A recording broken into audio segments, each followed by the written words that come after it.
had sexy characters, killer gameplay, pixelated ass, and we liked it that way. Now we got ass characters, ass gameplay too.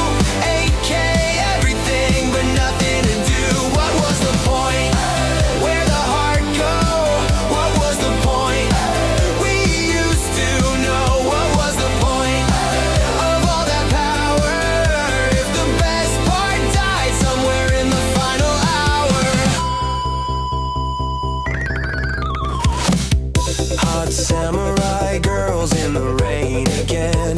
Nobody complained, nobody asked when. The story was stupid, the voice work was rough, the frame rate was tragic, but we couldn't get enough. Now everything's perfect, the lighting's divine, the character's broken, the gameplay's a grind. You can count every pore on the protagonist's face, but somewhere in the render they forgot about taste.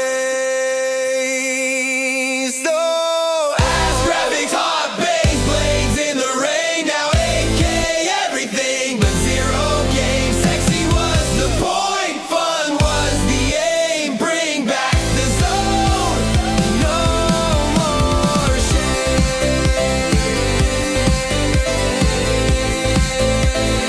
No more shame.